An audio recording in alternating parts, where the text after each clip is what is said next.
नमस्कार दोस्तों, इस वीडियो में हम बिहार के जो ऑफिस अटेंडेंट के 11 मई के जो एग्जाम हुआ था उसके टोटल प्रश्न देखने वाले हैं। 1 से लेकर 100 तक सारा प्रश्न कवर करेंगे। यानी बिहार कार्यालय परिचारी की जो वैकेंसी भी आया है 3700 कुछ वैकेंसी है। ये आपको सेम वही क्वेश्चन आपको सेम सिलेबस के आधार पर आपके एग्जाम में जरूर पूछा जाएगा। इसलिए आपको इस जो है नए पैटर्न पर जो आधारित है इसको जरूर देख लीजिएगा, जिससे आपको पता चल पाएगा जो कैसे प्रश्न जो है वैकेंसी के एग्जाम में जो पूछा जाने वाला है। इसलिए आपको फर्ज बनता है इस वीडियो को जरूर देखिएगा और शेयर भी कर दीजिएगा। हो सकता है अगर आप लोग नए हैं तो चैनल को सब्सक्राइब कर लीजिएगा और वीडियो को लाइक कर दीजिएगा। इसके अलावा इन सभी का पीडीएफ भी पाना चाहते हैं तो टेलीग्राम भी ज्वाइन कर लीजिएगा। तो चलिए शुरू करते हैं। सबसे पहले हम सामान्य ज्ञान के प्रश्न देखेंगे, उसके बाद हम हिंदी के देखेंगे और लास्ट में टोटल हम 30 जो है मैथ के भी सोल्यूशन आप लोगों को दिखाने वाले हैं। तो चलिए फर्स्ट क्वेश्चन देखिए। अर्थशास्त्र के रचयिता कौन हो जाएगा? सभी को पता है कौटिल्य हो जाएगा। और कौटिल्य का अन्य नाम क्या क्या हो जाएगा? चाणक्य हो जाएगा, विष्णुगुप्त हो जाएगा, इसलिए याद रखिएगा। नेक्स्ट क्वेश्चन देखें, वैश्वीकरण का अर्थ क्या हो जाएगा? 32 का राइट आंसर की बात करें तो इसमें कौन हो जाएगा? देश की अर्थव्यवस्था का विश्व अर्थव्यवस्था के साथ समन्वय हो जाएगा। वैश्वीकरण का अर्थ देश की अर्थव्यवस्था का विश्व की अर्थव्यवस्था के साथ समन्वय हो जाएगा। नेक्स्ट क्वेश्चन देखें, बारदोली सत्याग्रह किसके नेतृत्व में प्रारंभ हुआ था? सभी को पता है वल्लभ भाई पटेल हो जाएगा। बारदोली सत्याग्रह जो है वल्लभ भाई पटेल के नेतृत्व में प्रारंभ हुआ था। नेक्स्ट क्वेश्चन देखिए, पादप में जाइलम उत्तरदायी क्या करता है? 34 का राइट आंसर की बात करिए, जो जल का वहन करता है। पादप में जाइलम जो है जल का वहन करता है। वहीं बात करें फ्लोएम का कार्य जो है खनिज लवणों का वो वहन करता है, इसलिए दोनों में कंफ्यूज मत होइएगा। नेक्स्ट क्वेश्चन देखें, वंदे मातरम गीत किसके द्वारा लिखा गया? ये भी सभी को पता होना चाहिए। 35 का राइट आंसर जो होगा बंकिम चंद्र चटर्जी हो जाएगा। वंदे मातरम गीत के जो है बंकिम चंद्र चटर्जी के द्वारा लिखा गया है। नेक्स्ट क्वेश्चन देखिए, निम्नलिखित में से कौन सा बहुराष्ट्रीय कंपनी नहीं है? 36 का राइट आंसर जो हो जाएगा रिलायंस, ये बहुराष्ट्रीय कंपनी नहीं है। जबकि कोका कोला, सैमसंग, नोकिया ये सभी बहुराष्ट्रीय कंपनी होगा, रिलायंस बहुराष्ट्रीय कंपनी नहीं होगा। नेक्स्ट क्वेश्चन देखिए, विलियमडन ट्रॉफी किस देश में आयोजित किया जाता है? 37 का राइट आंसर की बात करें, ये जो इंग्लैंड में आयोजित किया जाता है, विलियमडन ट्रॉफी जो है इंग्लैंड में आयोजित किया जाता है। नेक्स्ट क्वेश्चन देखिए, रक्तदाब नापने के यंत्र का नाम क्या होता है? सभी को पता होना चाहिए। 38 की बात करें स्पिग्नोमैनोमीटर कहा जाता है। रक्तदाब नापने के यंत्र को जो है स्पिग्नोमैनोमीटर कहा जाता है। नेक्स्ट क्वेश्चन देखिए, बिहार का कौन सा जिला चावल का कटोरा के नाम से जाना जाता है? किस जिले को कहा जाता है? रोहतास को कहा जाता है। बिहार के जो है रोहतास जिले को चावल का कटोरा कहा जाता है। नेक्स्ट क्वेश्चन देखिए, किस मृदा को रेगुर मृदा भी कहा जाता है? 40 की बात करें तो सभी को पता है काली मृदा को जो है रेगुर मृदा कहा जाता है। वही काली मृदा में जो कपास की खेती बहुत अच्छा होता है और ये जो गुजरात महाराष्ट्र राज्य में ज्यादातर इसका पैदावार होता है। नेक्स्ट क्वेश्चन देखिए, भारत में आपातकाल की घोषणा का अधिकार किसे होता है? ये भी सभी को पता है, एकदम आसान क्वेश्चन है, राष्ट्रपति के पास होता है। भारत में जो टोटल 3 प्रकार का आपातकाल लगाया जाता है। अनुच्छेद 352 में जो है राष्ट्रीय आपातकाल हो जाएगा। अनुच्छेद 356 में जो राष्ट्रपति शासन जो राज्यों में लगाया जाता है। वहीं अनुच्छेद 360 में जो है वित्तीय आपातकाल लगाया जाता है।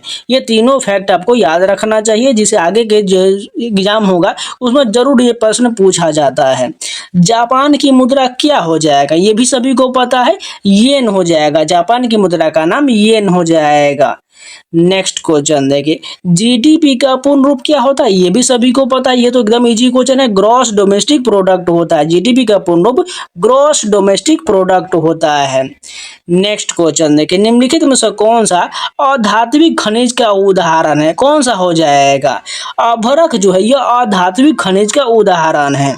नेक्स्ट क्वेश्चन देखें, चेहरा देखने के लिए सामान्यतः किस प्रकार के दर्पण का प्रयोग किया जाता है? सभी को पता होना चाहिए समतल दर्पण का प्रयोग किया जाता है। कभी कभी जो अवतल दर्पण भी होता है, लेकिन ज्यादातर सामान्यतः समतल दर्पण होना चाहिए, क्योंकि अवतल दर्पण का उपयोग डॉक्टर जो है ये जो है दांतों के लिए उपचार में किया जाता है। इसलिए जो है यहाँ पर अवतल दर्पण नहीं होगा, समतल दर्पण ही करेक्ट हो जाएगा। नेक्स्ट क्वेश्चन देखिए, भारतीय संविधान लागू कब हुआ था? 46 का राइट आंसर की बात करें तो 26 जनवरी 1950 को जो है भारतीय संविधान लागू हुआ था। वही अंगीकार की बात करें तो 26 नवंबर 1949 को हुआ था, इसलिए कंफ्यूज मत होइएगा। अंगीकार की बात किया जाए 26 नवंबर 1949 हो जाएगा। वही भारत में संविधान पूर्णतः कब लागू हुआ? 26 जनवरी 1950 को हुआ था। वही संविधान बनाने में टोटल कितना समय लगा था? 2 वर्ष 11 महीना 18 दिन का समय लगा था। इसको भी डेट को याद रख लीजिएगा। नेक्स्ट देखिए, देश बंधु उपनाम है, किसका उपनाम हो जाएगा? 48 की बात करें, ये चित्तरंजन दास का उपनाम हो जाएगा। देश बंधु जो है चित्तरंजन दास का उपनाम हो जाएगा। इसमें जीएस के प्रश्न इतने आसान हैं जो आप टोटल का टोटल प्रश्न कवर कर सकते हैं। कार्बेट नेशनल पार्क कहाँ स्थित है? ये भी सभी को पता होना चाहिए। ये जो उत्तराखंड में जिम कार्बेट नेशनल पार्क जो है उत्तराखंड में स्थित है। वनस्पति कौन सा संसाधन है? 50 की बात करिए जो है जैव संसाधन हो जाएगा। वनस्पति जो है जैव संसाधन, ऑप्शन नंबर ए करेक्ट हो जाएगा। नेक्स्ट क्वेश्चन देखिए, भारत के विदेश मंत्री कौन है? ये तो बच्चे बच्चे को पता होना चाहिए, डॉक्टर एस जयशंकर हो जाएगा। इसलिए मैं आपको बोल रहे हैं जो जीएस में आप फुल में फुल स्कोर कर सकते हैं और हिंदी में भी कर सकते हैं। नेक्स्ट क्वेश्चन देखिए, मेघालय की राजधानी क्या है? ये भी कोई क्वेश्चन हो गया भाई, शिलोंग हो जाएगा। मेघालय की राजधानी शिलोंग हो जाएगा। नेक्स्ट क्वेश्चन देखें, दादा साहेब फाल्के पुरस्कार किस क्षेत्र में उपलब्धि हेतु दिया जाता है? ये थोड़ा हुआ लेवल वाला क्वेश्चन, क्या हो जाएगा? सिनेमा के क्षेत्र में दिया जाता है, लेकिन ये भी सभी को पता होना चाहिए। दादा साहेब फाल्के पुरस्कार जो है सिनेमा के क्षेत्र में दिया जाता है। पौधों की वृद्धि किस यंत्र से मापा जाता है? 54 का राइट आंसर जो होगा क्रेस्कोग्राफ से पौधों की वृद्धि को मापा जाता है। नेक्स्ट क्वेश्चन देखें, नर्मदा बचाओ आंदोलन किसके विरोध में हुआ था?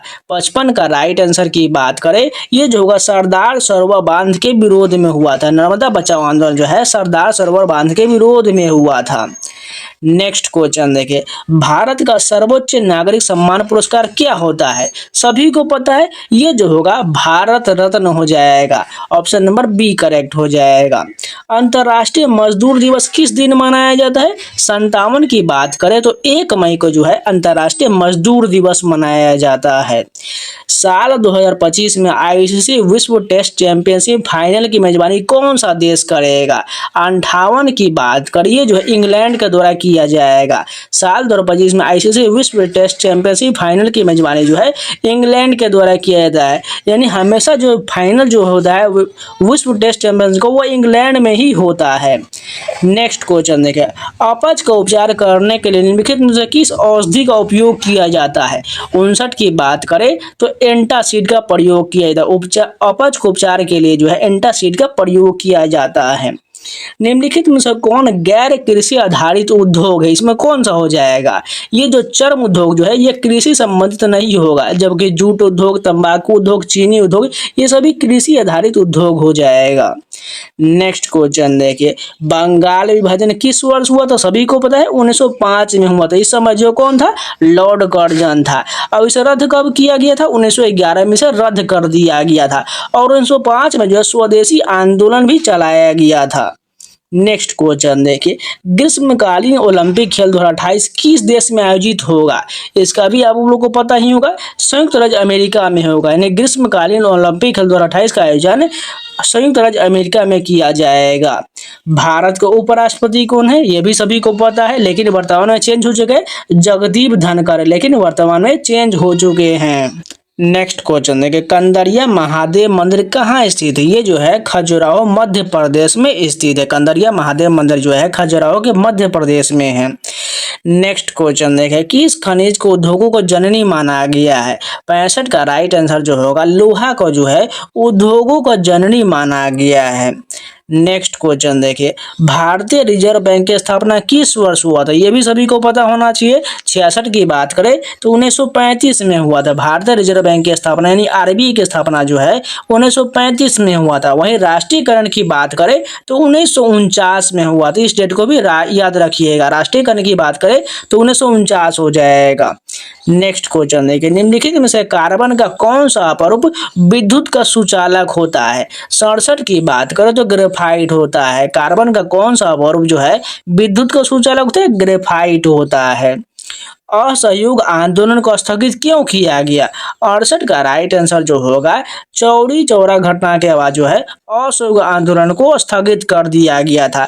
ये जो घटना कब हुआ था? चौरी चौरा की घटना जो 1922 में हुआ था, और असहयोग आंदोलन जो शुरू हुआ था 1920 से चल रहा था, लेकिन इस घटना के बाद जो है इसे रद्द कर दिया गया 1922 में। वही बात करें जलियांवाला बाग हत्याकांड कब हुआ था? 13 अप्रैल 1919 को हुआ था। इस डेट को भी याद रखिएगा। काकोरी ट्रेन एक्शन जो कब हुआ था? 1925 में हुआ था। ये सभी डेट आपको याद रहना चाहिए। नेक्स्ट क्वेश्चन देखिए, पंचायत समिति का प्रधान सचिव कौन होता है? 69 की बात करें तो प्रखंड विकास पदाधिकारी होता है। पंचायत समिति का प्रधान सचिव जो है प्रखंड विकास पदाधिकारी होता है। प्रथम पंचवर्ष योजना का कार्य वर्ष कितना हो जाएगा? सभी को पता होना चाहिए। 70 का राइट आंसर जो होगा 1951 से जो है 56 जो है प्रथम पंचवर्ष योजना का कार्य था, और ये जो है कृषि पर आधारित हो जाएगा। और ये कौन सा मॉडल पर था? हेराल्ड डोमर मॉडल पर आधारित था। नेक्स्ट क्वेश्चन देखिए, अब यहाँ से जो है हिंदी का प्रश्न आ गया, यानी 40 प्रश्न जो हमारा जीएस का था, इसमें आपको दावे के साथ कह सकता हूँ बहुत लोगों ने 40 में 40 कर सकते हैं, लेकिन मैं आपको कह सकता हूँ 40 में 40 आसानी से कर सकते हैं कि इसमें कोई क्वेश्चन में दम ही नहीं है, इसलिए आप आसानी से 40 में 40 कर सकते हैं। अगर बात करें एवरेज लोगों का 35 प्लस तो डेफिनेटली हो ही सकता है, इसमें कोई दो राय नहीं है। अब चलिए हिंदी के प्रश्न देखते हैं, और ये जितना भी मैं आंसर आप दे रहा हूँ 100% एक्यूरेट आंसर होने वाला है, क्योंकि ये जो आंसर की का ये आंसर होने वाला है, इसलिए आप घबराइएगा नहीं, मैं भी आपको कोई भी गलत आंसर नहीं बताने वाला हूँ। अब चलिए हिंदी के प्रश्न देखते हैं। फर्स्ट क्वेश्चन देखें, चौमासा कौन सा समास हो जाएगा? ये जो हो जाएगा, देखिए यहाँ पर सबसे पहले बात करें तो ये द्विगु समास होने वाला है, क्योंकि इसका अगर बात करें, इसका अगर विच्छेद कीजिएगा तो 4 मासों का समाहार होता है, यानी चौमासा जो द्विगु समास हो जाएगा, इसलिए बिल्कुल करेक्ट हो जाएगा। अगर आप लोगों ने संधि समास पढ़ा होगा तो आपको पता होगा। नेक्स्ट क्वेश्चन देखें, निम्नलिखित में से कौन सा तद्भव शब्द हो जाएगा? 72 की बात करें, आंवला जो है यह तद्भव हो जाएगा। वही तत्सम की बात करो, वो संस्कृत जैसा दिखने में लगता है, उसे जो है तत्सम कहा जाता है। वही तद्भव जो है आम बोलचाल की भाषा होता है। निम्नलिखित में से कौन सा संज्ञा शब्द हो जाएगा? 73 की बात करें, मुद्रण जो है यह संज्ञा शब्द हो जाएगा। ऑप्शन नंबर ए बिल्कुल करेक्ट हो जाएगा। नेक्स्ट क्वेश्चन देखें, लोटा डोरी में कौन सा समास है? ये भी सभी को पता होना चाहिए। ये जो है द्वंद्व समास हो जाएगा। जब भी किसी में जो है एकदम सेम जैसा दिख रहा होगा, लोटा डोरी, दाल भात, इसे भी जो होता है ये द्वंद्व समास हो जाएगा। नेक्स्ट क्वेश्चन देखें, दिव्यर्थ का संधि विच्छेद क्या हो जाएगा? 75 की बात करें तो देवी जोड़ अर्थ हो जाएगा। दिव्यर्थ का संधि विच्छेद देवी जोड़ अर्थ हो जाएगा। अशुद्ध शब्द को चिन्हित करिए, इसमें कौन सा जो है अशुद्ध दिया गया है? 76 की बात करें तो विश्ववस्तु जो है ये बिल्कुल अशुद्ध दिया गया है। बाकी विश्ववस्तु ये वाला बिल्कुल ठीक होगा। विषय, विश्व, ये तीनों सही दिया गया है। जुलूस शब्द का संज्ञा कौन सा प्रकार हो जाएगा? 77 की बात करिए, जो समूहवाचक हो जाएगा। देखने ही से लग रहा है जुलूस शब्द जो है ये समूहवाचक संज्ञा हो जाएगा। शुद्ध शब्द को चिन्हित करें, इसमें कौन जो है शुद्ध शब्द दिया गया है? 78 की बात करें तो ये बुजुर्ग जो लिखा गया है बिल्कुल शुद्ध लिखा गया है। नेक्स्ट क्वेश्चन देखिए, गणेश शब्द का पर्यायवाची शब्द कौन नहीं होगा? 79 की बात करें तो गज नहीं होगा, जबकि गज, गणपति, गजानन, गजवदन ये सभी जो है गणेश का पर्यायवाची शब्द होता है। विशेषण शब्द को चिन्हित करें।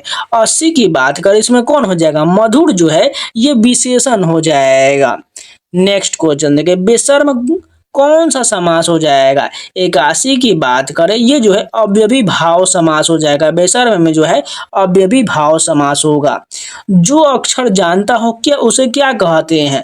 82 के राइट आंसर की बात करें साक्षर हो जाएगा। जो अक्षर जानता हो उसे साक्षर कहा जाता है।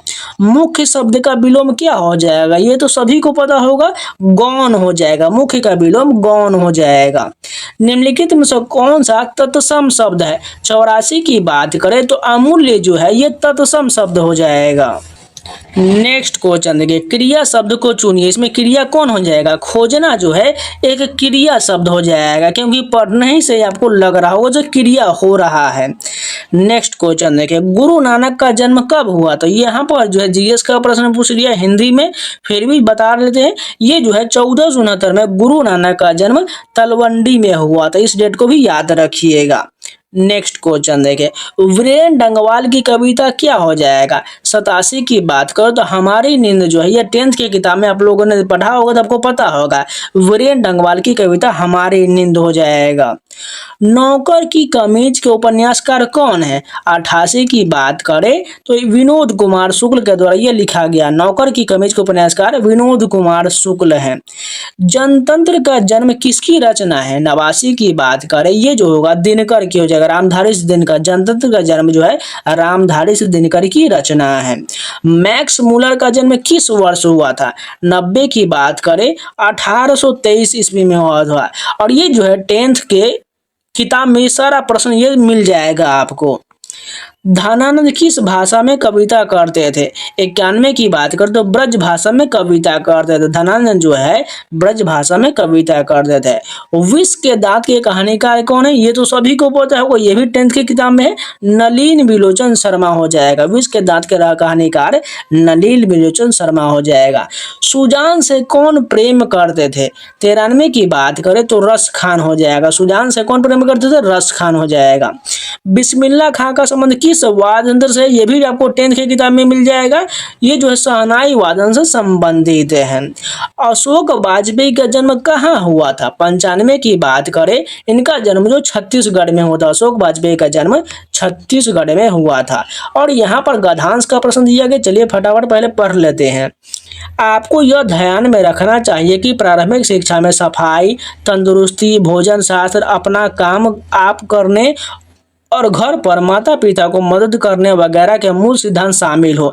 मौजूदा पीढ़ी के लड़कों को स्वच्छता और स्वावलंबन का कोई ज्ञान नहीं होता है और वे शरीर से कमजोर होते हैं। इसलिए मैं संगीतमय कवायद के जरिए उनको अनिवार्य शारीरिक तालीम दिला पाऊंगा। अब यहाँ पर प्रश्न देखिए क्या क्या कहा जा रहा है। मौजूदा पीढ़ी के लड़कों में ज्ञान नहीं होता। किसका ज्ञान नहीं होता है? 96 की बात करें तो स्वावलंबन का ज्ञान नहीं होता है। ऑप्शन नंबर बी करेक्ट हो जाएगा। किस अनिवार्य तालीम की बात गद्यांश में किया जा रहा है? 97 की बात करें तो शारीरिक तालीम की बात की गद्यांश में किया जा रहा है। उपरोक्त गद्यांश में किस शिक्षा की बात किया गया है? 98 की बात करें तो प्राथमिक शिक्षा की बात कहा गया है। घर पर किसकी मदद की बात कहा गया है? 99 की बात करें तो माता पिता की मदद की बात कहा गया है। बच्चों के प्रारंभिक शिक्षा का मूल सिद्धांत क्या नहीं होगा? 100 की बात करें तो संगीत नहीं होगा। तो ये हिंदी के भी प्रश्न कंप्लीट हो गए। अब चलिए मैथ के प्रश्न देखते हैं। फर्स्ट क्वेश्चन है, यदि भाजक ज्ञात कर दिया है, भाज्य 2200 है, शेषफल 13 है एवं भाज्य भागफल का 1/3 होना चाहिए। तो देखिए इसे हम डिजिटल सम से आसानी से बना सकते हैं, लेकिन आपको वो समझ में आएगा या नहीं पता है। देखिए जैसे हम अगर बात करें 2 को जोड़ेंगे तो कितना हो जाएगा? 4 हो जाएगा। और यहाँ पर देखिए शेषफल कितना है? 1 और 3 1 4 हो जाएगा। और यहाँ पर देखिए 7 2 कितना हो जाएगा? 9। अगर ऑप्शन से हम बनाते हैं, ठीक है, ऑप्शन से बनाइएगा तो हमें 4 दोनों तरफ मिलना चाहिए। देखिए अगर 2 और 4 को जोड़ेंगे 6, अगर 6 से हम 4 को डिवाइड करेंगे तो शेषफल में हमारा 4 बनना चाहिए, लेकिन ये बनेगा नहीं, इसलिए हमारा ऑप्शन पहला गलत हो जाएगा। वही दूसरा ऑप्शन देखिए 27 है, 27 का जोड़ेंगे तो 9 हो जाएगा और 9 मतलब कोई भी मान नहीं होता है, यानी कि ये खत्म हो जाएगा, यानी 4 के बराबर 4 आ रहा है, यानी ऑप्शन हमारा 27 भी हो जाएगा। लेकिन इस प्रकार नहीं बनाना चाहते हैं तो सिंपल क्या करिए, बारी बारी ऑप्शन लेना है। 27 इस प्रकार रखिएगा, 22 यहाँ पर करिएगा और नीचे में आपको शेषफल जो कितना 13 आना चाहिए। और यहाँ पर जो है भाज्य जो है भागफल का 1/3 होना चाहिए, यानी इसका मान जो 1/3 होना चाहिए। इस डेट को याद रखिएगा, आसानी सॉल्व करिएगा, आंसर आ जाएगा।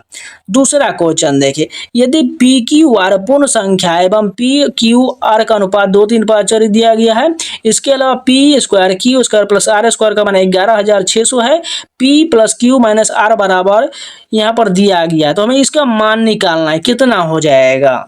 तो सबसे पहले ध्यान से देखिए यहाँ पर किसका किसका मान दिया गया है। यहाँ पर देखिए पी क्यू आर का अनुपात दिया गया 2, 3, 4 और यहाँ पर इसका स्क्वायर करके 11,600 दिया गया है। यानी अगर इसका भी हम स्क्वायर कर देंगे तो इसके बराबर हो जाएगा। तो 2 स्क्वायर कितना हो जाएगा 4 हो जाएगा, 3 का स्क्वायर 9 हो जाएगा और 4 का स्क्वायर 16 हो जाएगा। इन सभी को जोड़ लीजिए कितना हो जाएगा, ये 29 हो जाएगा। 29 के बराबर हमें मान कितना दिया 11,600 दिया गया। ये कितने मरतबे कटेगा, ये कट जाएगा लगभग 400 मरतबे पूरी तरह कट जाएगा। यानी इसका वर्गमूल हटाएंगे, यानी स्क्वायर किए थे तो ये 20 आ जाएगा। ठीक है, अब इसका मान हमें क्या निकालना है, यहाँ पर मान निकालना है। यानी p प्लस क्यू ऐड करना है। p प्लस क्यू कितना है 2, 3, 5, 5 गुने 20 करेंगे यहाँ पर। उसके बाद माइनस में क्या करना है हमें, यहाँ पर देखिए r का मान कितना है 4, 4 गुने 20 करना है। यानी हमें कॉमन लेंगे तो 1 20 बचेगा। ऑप्शन कहाँ पर, ऑप्शन में फर्स्ट करेक्ट, यानी 20 बिल्कुल सही हो जाएगा। एकदम आसान क्वेश्चन था, आसानी से बनाया जा सकता है। नेक्स्ट क्वेश्चन देखिए, यदि एक 170 मीटर लंबी रेलगाड़ी एक निश्चित गति से चलते हुए एक 180 मीटर लंबी खड़ी हुई रेलगाड़ी को 15 सेकंड में पार करता है तो रेलगाड़ी की चाल बताना है। तो ठीक है, बनाते हैं। तो सबसे पहले देखिए यहाँ पर एक रेलगाड़ी जो 170 मीटर खुद लंबा है और उसे जाना कितना है, एक लंबी 180 मीटर लंबी खड़ी रेलगाड़ी को 15 सेकंड में पार करता है। यानी टोटल दूरी उसे चलना कितना होगा, ये जो हो जाएगा 350 मीटर चलना पड़ेगा। कितने सेकंड में चला है, 15 सेकंड में। बस 15 सेकंड से भाग दीजिए, आपका चाल निकल जाएगा। ये कितना हो जाएगा, लगभग जो हमारे अनुसार होगा 5 से 15 काट देंगे, 5 से 70 मरतबे कट जाएगा। तो ये कितना हो जाएगा, यानी 70/3 का मान क्या हो जाएगा, पूर्णांक तोड़ेंगे तो 23.1/3 मीटर प्रति second. Option number D correct हो जाएगा। नेक्स्ट क्वेश्चन देखें, यदि x कोई प्राकृत संख्या है तो x³ - 1/x³ सर्वदा डैश के बराबर या बड़ा या बराबर होगा। ये जो हमेशा होगा 3 × x-1 के बराबर होगा। ऑप्शन नंबर फर्स्ट करेक्ट हो जाएगा। नेक्स्ट क्वेश्चन देखिए, यहाँ पर दिया गया है यदि लाभ 10% हो, अनुपात x जिसमें CP को गुना करने पर SP प्राप्त हो तो x का मान कितना हो जाएगा। तो इसे हम जो ऑप्शन से बना सकते हैं, देखिए कैसे बनेगा। जैसे यहाँ पर सबसे पहले लाभ 10% बोला जा रहा है तो अनुपात x जिसमें CP को गुना करने पर हमें SP प्राप्त होना चाहिए। तो मान के चलिए हम पहला ऑप्शन ले लेते हैं, 11/10 यानी स्क्वायर करेंगे तो कितना हो जाएगा 121/100 हो जाएगा। अब इसमें हमें गुना करना पड़ेगा x, यानी कि अनुपात 10 दिया गया है, यानी कि तो हमें SP प्राप्त होगा।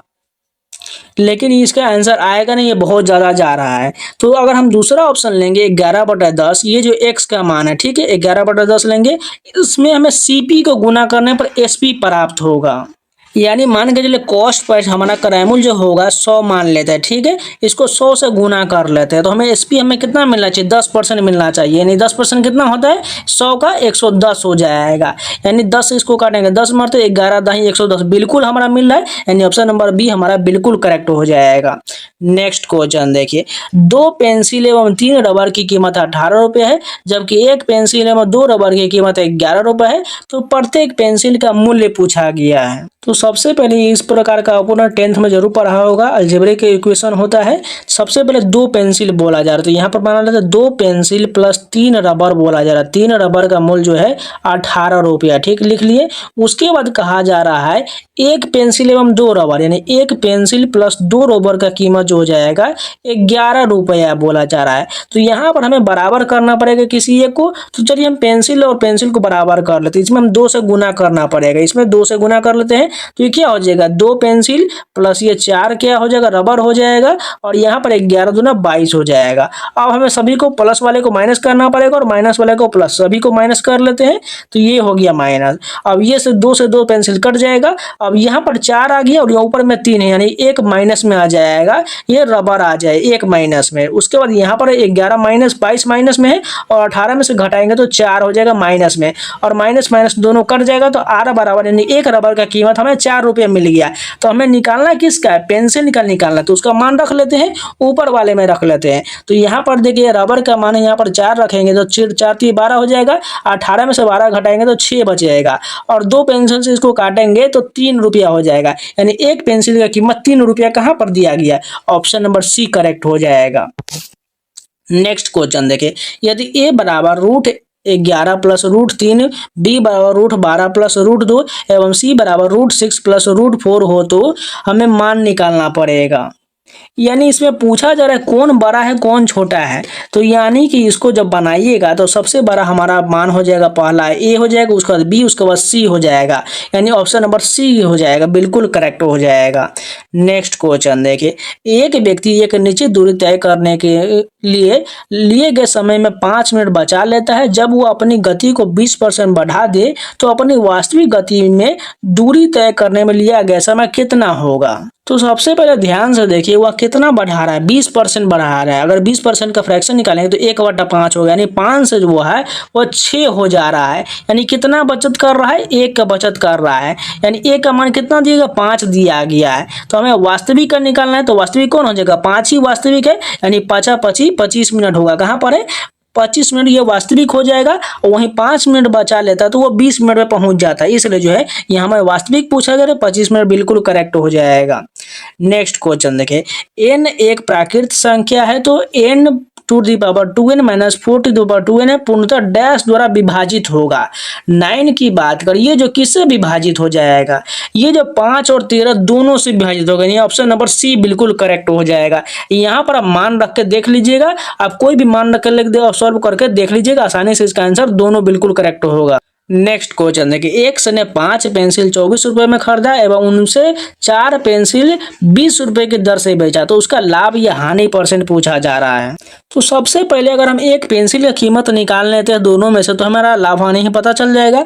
5 पेंसिल 24 रुपया में, यानी एक पेंसिल कितना हो जाएगा, डिवाइड करेंगे तो 4.8 आ जाएगा। अब यहाँ पर देखें 4 पेंसिल 20 रुपए की दर से, यानी एक पेंसिल कितना हो जाएगा, 5 रुपया हो जाएगा। यहाँ पर कितना का प्रॉफिट ले रहा है, 0.2 का प्रॉफिट ले रहा है। किस पर ले रहा है, 4.8 पर ले रहा है। परसेंटेज के लिए 100 से हमें गुना करना पड़ेगा।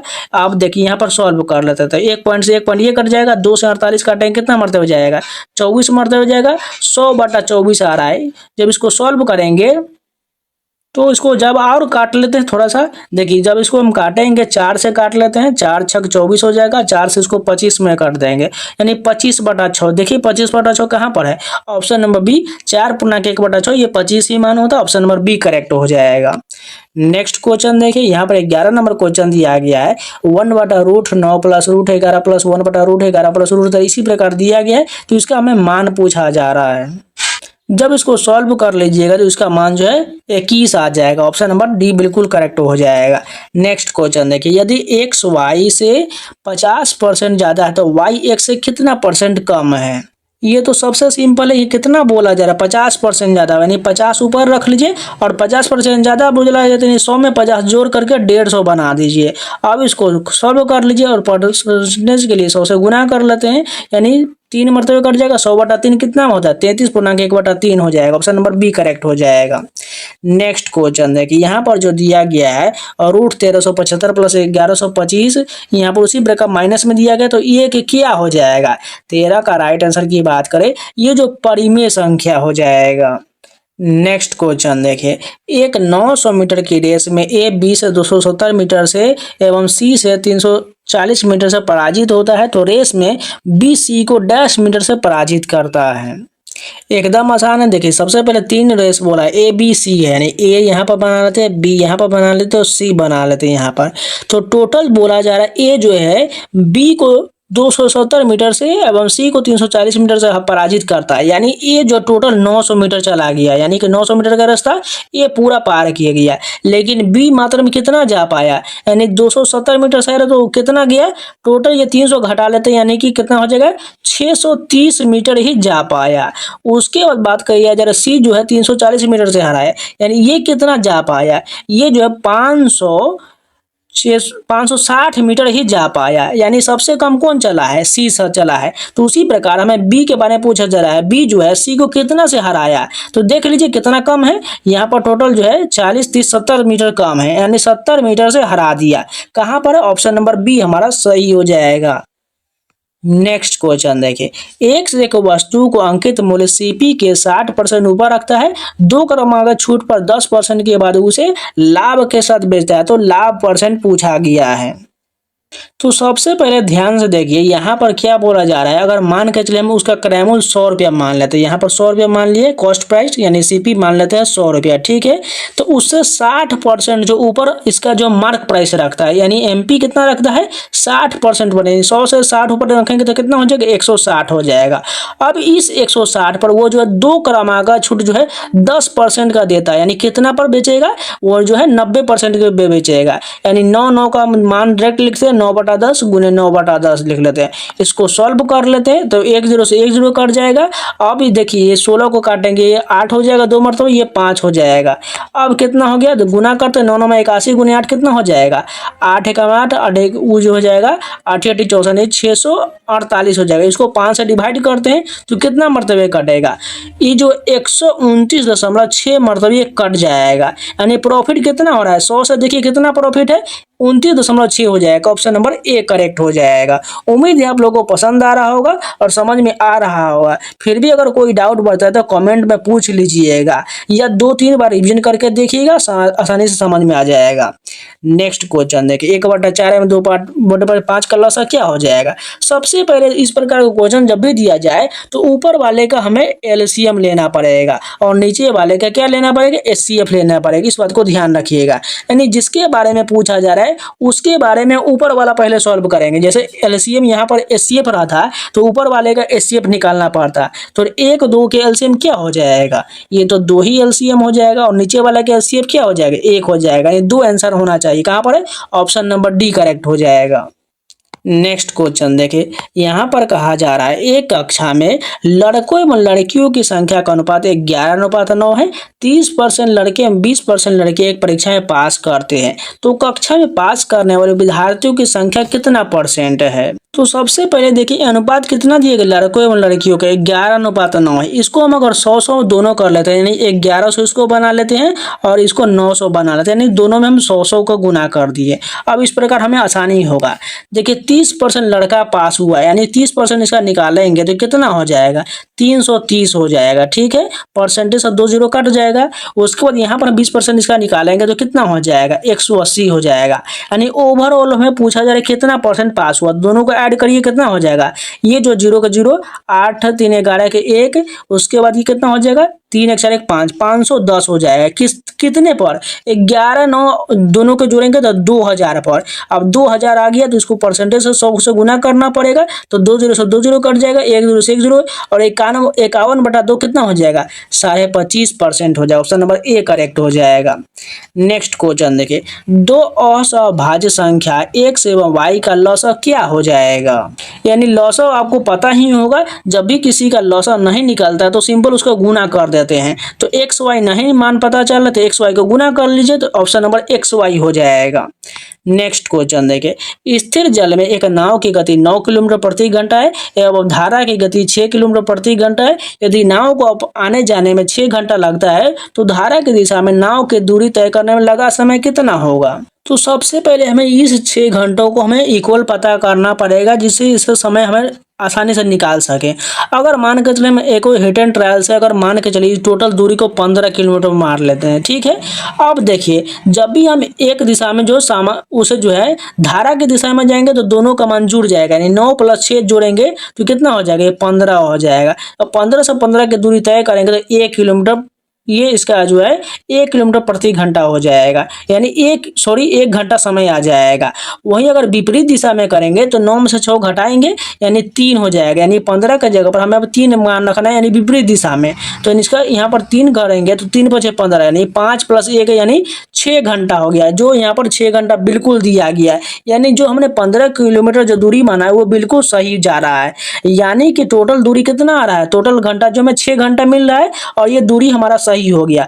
अब क्या पूछा गया क्वेश्चन में देखिए धारा की दिशा में नाव को दूरी तय करने में कितना समय लगेगा। यानी धारा की दिशा में दूरी कितना है 15 किलोमीटर है, धारा की दिशा में जाना है, यानी टोटल को ऐड करेंगे, यानी 9 और 6 को ऐड करेंगे तो 15 से 15 डिवाइड करेंगे तो 1 घंटा आंसर आएगा। कहाँ पर है ऑप्शन नंबर सी करेक्ट हो जाएगा। नेक्स्ट क्वेश्चन देखिए, यदि ए बी सी एवं डी चार धनात्मक वास्तविक संख्या इस प्रकार है कि ए बी सी का योग एक सम संख्या हो, बी सी एवं डी का योग एक विषम संख्या हो, तो ए स्क्वायर माइनस डी स्क्वायर अनिवार्यतः क्या होगा। 20 का राइट आंसर की बात करें तो ये जो है कि विषम हो जाएगा। देखिए इसमें कुछ नहीं करना है, आपको बस अपने तरफ से मान रखना है सभी का, उसी प्रकार धीरे धीरे सॉल्व कर लीजिएगा, आपको जो संख्या प्राप्त होगा वो विषम हो जाएगा। नेक्स्ट क्वेश्चन देखिए, P और Q की आय का अनुपात 5:4 है, उनके व्यय का अनुपात 4:3 है। P की बचत Q की बचत से 16.2/3% ज्यादा है, तो P द्वारा अपनी आय का खर्चा कितना परसेंट है।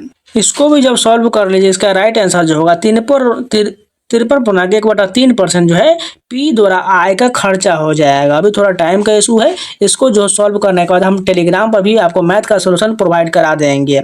नेक्स्ट क्वेश्चन देखिए, एक निश्चित राशि 6 वर्षों में साधारण ब्याज पर तिगुना हो जाता है, तो 9 गुना होने के लिए वर्ष की संख्या कितना हो जाएगा। सिंपल क्वेश्चन है, देखिए कैसे बनेगा। देखिए इसका फार्मूला होता है, ये फार्मूला से भी बना सकते हैं आसानी से, नहीं तो आप डायरेक्ट भी बना सकते हैं। देखिए n1 - 1 बटा n2 - 1 बराबर जो है t1 बटा t2 होता है। इस प्रकार फार्मूला पर रखिएगा, आसानी से बन जाएगा। यानी n1 कितना दिया गया है, यानी गुना मत बताना, तिगुना है तो यानी एक में n में से यानी तिगुना में से एक घटाएंगे तो क्या हो जाएगा, 2 हो जाएगा। ऊपर में n2 कितना है, 9 गुना है, तो यानी 9 में से हम एक घटाएंगे तो 8 हो जाएगा। ये कितना हो जाएगा, 1/4 हो जाएगा। और t1 बटा t2 कितना है दिया गया समय, देखिए यहाँ पर 6 वर्ष दिया गया है, यानी 6 हमें ऊपर रखना पड़ेगा, ठीक है। और T2 यहाँ पर हमें निकालना ही है। अब देखिए क्या हो जाएगा, इनसे गुना करेंगे तो 6 चौक 24, यानी T2 का मान हमारे समय जो आएगा वो 24 वर्ष हो जाएगा। बस इतना ही करना था। नेक्स्ट क्वेश्चन देखिए, अस्मिका x+2 प्लस बटा x/3 ग्रेटर देन 1 का धनात्मक पूर्णांक हलों की संख्या कितना हो जाएगा। 23 का राइट आंसर की बात करें तो 0 हो जाएगा। जब इसको सॉल्व कीजिएगा इसका आंसर 0 आ जाएगा। दो संख्याएं a एवं b का मौसर 4 एवं लसर 400 है, तो a b के संख्या युग्मों की संख्या कितना होगा। इसका राइट आंसर जो 3 हो जाएगा। नेक्स्ट क्वेश्चन देखिए, यदि 5 वर्ष पूर्व P और Q के आयु के अनुपात 5:7 हो, तो वर्तमान में 5 वर्षों के बाद उनकी आयु का योग कितना हो जाएगा। सिंपल क्वेश्चन देखिए, 5 वर्ष पूर्व जो है P और Q का आयु का अनुपात 5:7 है। इसको आप ऑप्शन से भी बना सकते हैं। मान के चलिए हम मान के चलते ऑप्शन नंबर बी एक आसान सा लेते हैं, 90 ले लेते हैं। तो यहाँ पर किसका आंसर आने वाला है, वर्तमान से 5 वर्ष के बाद उनकी आयु का योग हो जाएगा। यानी ये जो है 5 वर्ष के बाद है, यानी वर्तमान में आएंगे तो हमें दोनों का अनुपात में से 5 घटाना पड़ेगा, यानी 80 हो जाएगा। यानी 10 घटा दिए तो 80 हो गया। अब यहाँ पर देखिए 5 वर्ष पूर्व जो है P और Q का आयु का अनुपात 5:7 है। नेक्स्ट क्वेश्चन, यदि 5 वर्ष पूर्व P और Q का आयु का अनुपात 5:7 है, तो वर्तमान में से 5 वर्ष के बाद उनकी आयु का अनुपात E का योग कितना हो जाएगा, 92 वर्ष हो जाएगा। इसको बनाइएगा आप लोग, आसानी से बन जाएगा, नहीं तो आपको सोल्यूशन मिल जाएगा टेलीग्राम पर। इसके आंसर की बात करें 26 नंबर का आंसर क्या हो जाएगा। इसका बनाने के बाद जो है इसका आंसर आपको ABDE प्राप्त होने वाला है। नेक्स्ट क्वेश्चन देखिए, एक निश्चित राशि 4 वर्षों में चक्रवृद्धि ब्याज पर तिगुना हो जाता है, तो 27 गुना होने के लिए वर्ष की संख्या कितना हो जाएगा। ये भी आप फार्मूला से बना सकते हैं। जैसे देखिए ये जो तिगुना 27 के कितना पावर हो जाएगा, 3 का पावर 3 करिएगा तो आपको 27 गुना हो जाएगा। वहीं 4 से 3 में गुना करिए, 12 वर्ष कहाँ पर दिया गया है, ऑप्शन नंबर सी करेक्ट हो जाएगा। नेक्स्ट क्वेश्चन देखिए, यदि P एवं Q पूर्ण वर्ग संख्या है, तो P बटा Q सर्वदा एक परिमेय संख्या, यह कथन सत्य है। ये किस में कथन किया के बात किया जा रहा है, 28 के राइट आंसर की बात करें तो हाँ बिल्कुल सत्य हो जाएगा। नेक्स्ट क्वेश्चन देखिए, 29 नंबर का राइट आंसर की बात करें इसका क्या हो जाएगा, ये हो जाएगा 0, इसका मान आने वाला है। लास्ट क्वेश्चन देखिए, एक मोटर कार के मूल्य में प्रति वर्ष पिछले वर्ष की तुलना में 10% का ह्रास होता है। यदि एक व्यक्ति अपनी मोटर कार को 10% लाभ के साथ 3,20,760 में बेचता है, तो 3 वर्ष पूर्व मोटर कार का मूल्य कितना था। इसका राइट आंसर सॉल्व करने के बाद 4 लाख रुपये बिल्कुल करेक्ट हो जाएगा।